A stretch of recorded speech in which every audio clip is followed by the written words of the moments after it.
and I kind of knew, but I also was like, I know how much I've worked my life to even get to that point. Right.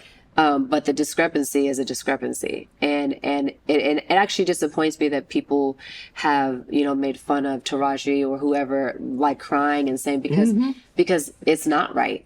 And people don't realize that. They're like, oh, well, you're an actress, you know, you're rich and famous, you're wearing nice dresses and rings and stuff. And I'm like, no, baby doll, let me explain something to you. We go to work sometimes 15, 18 hours a day.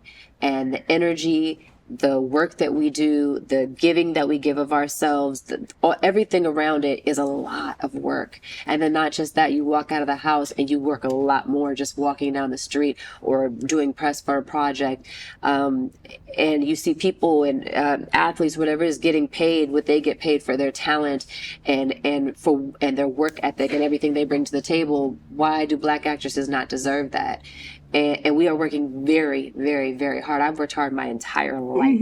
I have never not worked hard. Right. So, especially in the realm of when it's being compared to what other people are getting. I remember this same show I'm telling you about. You know, I was the lead on that show, but I was number 2 on the call sheet. And the guy who was number 1, who was a white gentleman, such a sweetheart, an incredible human being, he was like, this isn't right. He was like, you should be number 1 on the call sheet.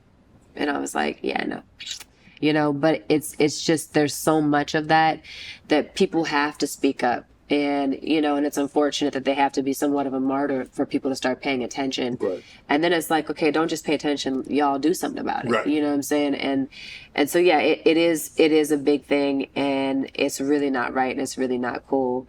And, you know, and what I will say, you know, thinking about Tyler Perry is the first person to pay me what I should get paid. Wow.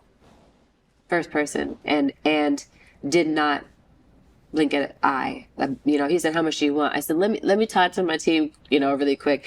And he's like, just tell me how much you want. I was like, Tyler, I said, let me just, because I wasn't quite sure what to ask for. And then, you know, I was talking to Jonathan, and he was like, you should ask for this. And I was like, no, I can't ask for that. And I was like, I don't like, you know, it's like, it's almost a mentality. And then going back to the child actor syndrome too, it's like, I don't want to lose the job. Right. You know, but it's like, you forget what an asset you are. But sometimes they make you sometimes they make you feel like you should be grateful that we even offered you the job. Right. And you should take whatever we're offering you. Right. Right. As opposed to saying, well, you know, she's talented. There's a reason why we're offering her the job, and let's pay her a fair wage. Yeah. And so I asked Tyler, and he said, I was going to give you that anyways. And I was like, oh, wow. And then I started crying. And then I couldn't stop. Were you crying? Let me see. I'm gonna let you tell me why you started crying, and then I'm gonna tell you why I think you started crying. Why did you start crying? Because I felt valued. I felt like someone wasn't just sitting there and telling me I'm valuable, they were actually showing me. Because actions obviously are much bigger than words. And because he was excited to do it for me. And then he said, I want to make sure you, and he named a few other people, who's like, you guys have been doing this all your lives, and you should get what you deserve. And I'm going to make sure that you get it. And that's the kind of person that Tyler is. And so just that feeling